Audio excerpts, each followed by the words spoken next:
নমস্কার বন্ধুরা, আমি পলাশ বিশ্বাস আর আপনারা দেখছেন পলাশ বিশ্বাস ভিডিওস। আশা করি আপনারা প্রত্যেকে ভালো আছেন এবং আপনাদের বাগানের প্রত্যেকটি গাছ ভীষণ ভীষণ ভালো আছে। বন্ধুরা, থাম্বনেল আর টাইটেল থেকে বুঝতেই পেরে গেছেন যে আজকে কোন বিষয় নিয়ে আলোচনা হতে চলেছে। হ্যাঁ বন্ধুরা, নাক চাঁপা বা যেটাকে অনেকে নাক চম্পা বলেন, কিন্তু অ্যাকচুয়ালি এটা নাক চম্পা ফুল নয়, নাক চাঁপা। তো চাঁপা প্রজাতির গাছ, এই চাঁপা প্রজাতির গাছ যে কোনো গাছে এই পরিচর্যা করতে পারেন, মানে কাঠচাঁপা হোক বা কাঠগোলাপ যেটাই বলে রাখেন না কেন সেটাতে, বা এই নাক চাঁপাতে একই পরিচর্যা হবে জুন মাসের।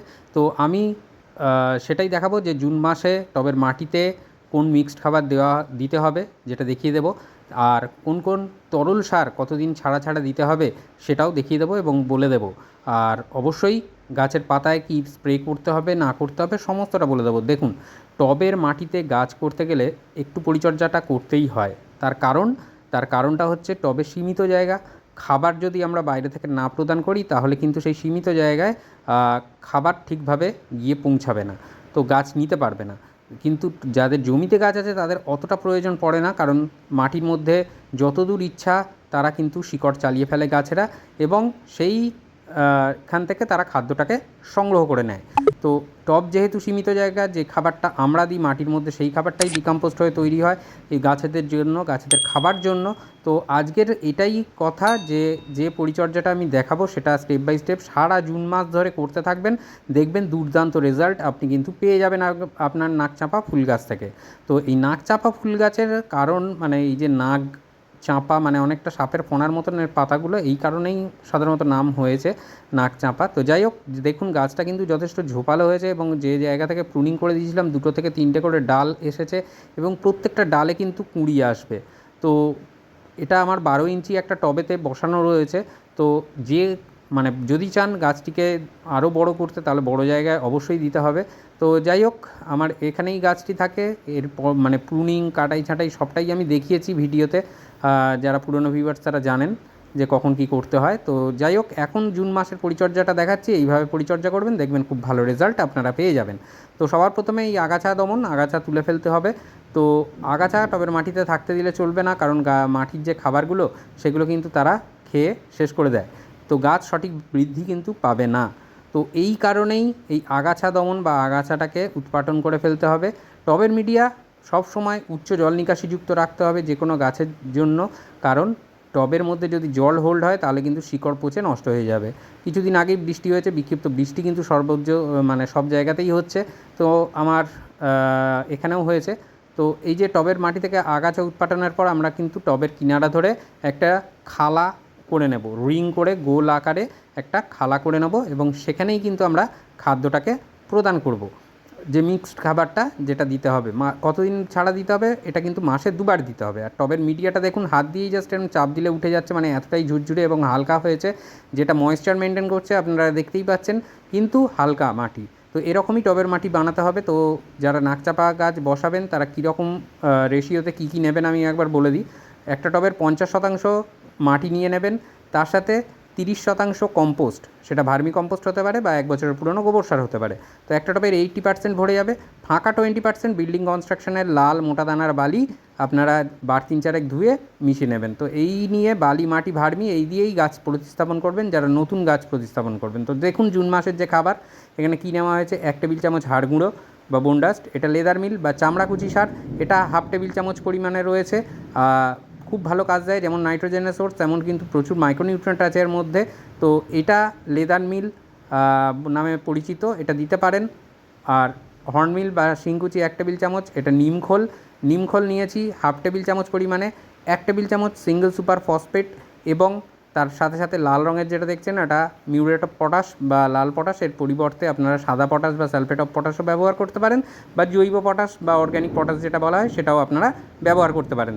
তো ভীষণ ভালোভাবে খাবারটাকে মিশিয়ে নিতে হবে, প্রত্যেকটা খাদ্য উপাদান যাতে প্রত্যেকটার সাথে খুব ভালোভাবে মিশে যায় সেই ব্যবস্থাপনা আমাদের করতে হবে, যাতে গাছের ফিডার রুটগুলো খুব ভালোভাবে খাদ্যটাকে সংগ্রহ করে গাছের পাতায় পৌঁছে দিতে পারে। কারণ আমরা সবাই জানি যে গাছের পাতাই হচ্ছে তার রান্নাঘর সমস্ত গাছের। তো এই জন্য এই খাবারটাকে মিক্সড করে নিতে হবে খুব ভালো করে। আর এই টবের মাটিতে এই খাবারটা 15 দিন পর দ্বিতীয়বার আরেকবার রিপিট করবেন। যেদিন খাবারটা দেবেন তার থেকে 15 দিন পরে আপনারা রিপিট করবেন। দারুণ রেজাল্ট কিন্তু পেয়ে যাবেন আপনারা নাকচাপা গাছ থেকে, এটা আমি কথা দিয়ে গেলাম।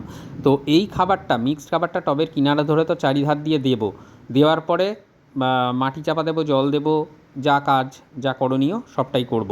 কিন্তু তারপরে কোন কোন তরল সার বা তরল খাবার আমাদের টবের মাটিতে প্রদান করলে আরও ভালো রেজাল্ট আমরা পাবো।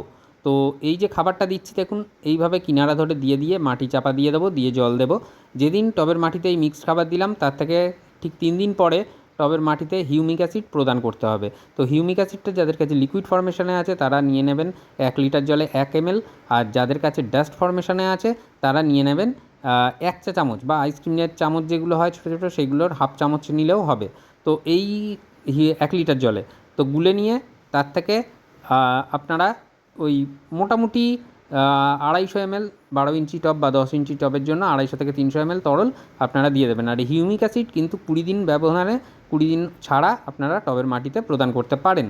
তো এই যেদিন হিউমিক অ্যাসিড দিলেন তার 2 দিন পর থেকে আপনাদেরকে আমি বলবো যে যারা সবজি খোসা পচিয়ে যে তরল সার তৈরি করেন সেই তরল সার, বা পেঁয়াজের খোসা, আলুর খোসা বা কলার খোসা পচানো যে জল তরল সার, সেটা আপনারা এই ধরনের তরল সারগুলো আপনারা কিন্তু 2 দিন পর থেকে দেওয়া শুরু করে দিতে পারেন, এবং 2 দিন ছাড়া ছাড়া এই তরল সার দেবেন। যেদিন বৃষ্টি হবে সেদিন দেবেন না, এছাড়া অন্যান্য দিন আপনারা এই তরল সার প্রদান করতে পারেন টবের মাটিতে। খুব ভালো রেজাল্ট আপনারা পেয়ে যাবেন এই সমস্ত তরল সারগুলো প্রয়োগ করলে, কারণ আমরা সবাই জানি পেঁয়াজের খোসা, আলুর খোসা বা কলার খোসার মধ্যে ভরপুর মাত্রায় পটাশিয়াম থাকে, এবং সবজির খোসা থেকে গাছ কিন্তু তার মাইক্রোনিউট্রিয়েন্ট জোগাড় করে নিতে পারবে। তো এই যে ব্যবস্থাপনা তরল সারের, সেটা যেটা বললাম বা দেখালাম, এটার পরে আপনারা কি দিতে পারেন, এছাড়া আপনারা সপ্তাহে একবার করে টবের মাটিতে সরিষার খোল পচা জল একেবারে পাতলা করে দিতে পারেন। এছাড়া বাদাম খোলের জলও দিতে পারেন সপ্তাহে একবার করে। ভরপুর মাত্রায় নাইট্রোজেন পাবে, গাছের বৃদ্ধি ভালো হবে, গাছের স্বাস্থ্য ভালো হবে। তো যেটা বলছি বা দেখাচ্ছি সেটা আপনারা সেই মতো ব্যবস্থাটা করে ফেলুন, এবং দুর্দান্ত রেজাল্ট কিন্তু পেয়ে যাবেন। টবের মাটিতে আমরা সাধারণত যে এনপিকে অর্থাৎ নাইট্রোজেন, ফসফেট, পটাশ জাতীয় খাবার দিয়ে থাকি, কিন্তু এছাড়াও বোরন, আয়রন, জিঙ্ক, এইগুলো ম্যাগনেসিয়াম, ক্যালসিয়াম, এগুলোর কিন্তু গাছের প্রয়োজন পড়ে। এগুলোকে মাইক্রোনিউট্রিয়েন্ট বা অনুখাদ্য বলা হয়। এই মাইক্রোনিউট্রিয়েন্ট বা অনুখাদ্য আপনি কিন্তু গাছের পাতায় স্প্রে করতে পারেন। আলাদা করে বোরন, আলাদা করে জিঙ্ক, এগুলো দেওয়া যেতে পারে। এগুলো আলাদা করে দিতে গেলে আপনাদের গাছের ঘাটতি দেখতে হবে, তারপরে কিন্তু আপনারা স্প্রে করবেন বা গাছের পাতায় দিতে পারবেন। কিন্তু মাইক্রোনিউট্রিয়েন্টের মধ্যে এই সমস্ত গুণ বর্তমান থাকে। মাসে 2বার করে গাছের পাতায় আপনারা এই মাইক্রোনিউট্রিয়েন্ট স্প্রে করতে পারেন। অর্গ্যানিক মাইক্রোনিউট্রিয়েন্ট পাওয়া যায়, রাসায়নিক মাইক্রোনিউট্রিয়েন্ট পাওয়া যায়। যে কোনো মাইক্রোনিউট্রিয়েন্ট আপনাদের কাছে যেটাই আছে সেটাই আপনারা কিন্তু প্রদান করতে পারেন। তাহলে দেখবেন যে গাছের যে ফুল মানে হলুদ হয়ে ঝরে যাচ্ছে অনেক সময়, বা ফুল আসছে না, এই সমস্ত জিনিসগুলো কিন্তু মাইক্রোনিউট্রিয়েন্টের অভাবেও ঘটে থাকে। তো আমি বায়োভিটা এক্স দেখাচ্ছি মানে এটাই দিতে হবে এমনটা নয়। আমি আমার বাগানে ব্যবহার করি, আমার কাছে রয়েছে মাইক্রোনিউট্রিয়েন্ট এইটা, তো সেটাই দেখাচ্ছি। আপনারা বায়োভিটা এক্স ব্যবহার করতে পারেন, সাগরিকা ব্যবহার করতে পারেন, all in gold, all in gold super, তারপরে অ্যাগ্রোমিন গোল্ড, অ্যাগ্রোমিন ম্যাক্স, এরকম বিভিন্ন ধরনের মাইক্রোনিউট্রিয়েন্ট কিন্তু মার্কেটে পাওয়া যায়। যেটা আপনাদের কাছে সহজলভ্য মনে হবে, যেটা আপনারা সহজেই পেয়ে যাবেন, সেই মাইক্রোনিউট্রিয়েন্ট আপনারা কিন্তু গাছের পাতায় স্প্রে করে দেবেন। যারা বায়োভিটা ব্যবহার করবেন 1 লিটার জলে 1 ml পরিমাণে নেবেন, নিয়ে গাছের পাতায় স্প্রে করে দেবেন। তো অবশ্যই একটা গাছে 1 লিটার জল স্প্রে হবে না, তো মোটামুটি সব পাতাগুলো ভিজবে, এরকমভাবেই স্প্রেটা করতে হবে ভালো করে। তো কীটনাশকের দিকে আসি। কীটনাশক কিন্তু সেরকমভাবে নাকচাপা গাছে দেখা যায় না, কীটপতঙ্গের আক্রমণ। তো কী কীটনাশক ব্যবহার করতে হবে, আপনারা 10 দিন ছাড়া ব্যবহার করতে পারেন যে কোনো কীটনাশক 10 দিনের ব্যবধানে, কারণ অন্যান্য গাছ থেকে কিন্তু মিলিবাগের আক্রমণটা ঘটে থাকে। তো যখন দেখবেন যে মিলিবাগের আক্রমণ ঘটছে তখনই ব্যবহার করবেন। আপনারা এক্কা বা একতারা বা কনফিডার এই জাতীয় কীটনাশক ব্যবহার করতে পারেন। আর না হলে সপ্তাহে একবার করে নিম অয়েল স্প্রে করুন, গাছের পাতাগুলো ভালো করে স্প্রে করে স্নান করিয়ে দিন, প্রতিদিন, তাহলে দেখবেন কোনো ধরনের পোকামাকড় আক্রমণ করছে না, অনেকটাই কমে যাবে, আর সহজে কিন্তু আক্রমণ করবে না। নিম অয়েলের ব্যবহারটা অবশ্যই করবেন, সব গাছে করবেন সপ্তাহে একবার করে। বাগানে, আপনার বাগানে যত গাছ আছে সমস্ত গাছে আপনারা কিন্তু নিম অয়েলের ব্যবহার করতে পারেন। তো এই ছিল জুন মাসের নাকচাপা গাছে কীভাবে পরিচর্যা করলে ঝুড়ি ঝুড়ি ফুল ফুটবে। তো আজকে সেটাই বলে দিলাম বা দেখিয়ে দিলাম। তো এইভাবেই কেয়ারটা করুন, দেখবেন সহজে বাগান করলে মন যেমন ভালো থাকবে, তেমন কিন্তু জীবনদায়ী অক্সিজেনটাও আমরা জোগাড় করে নেবো, আর তার সাথে বাগান সুন্দর ফুলে ফুলে ভরে উঠবে।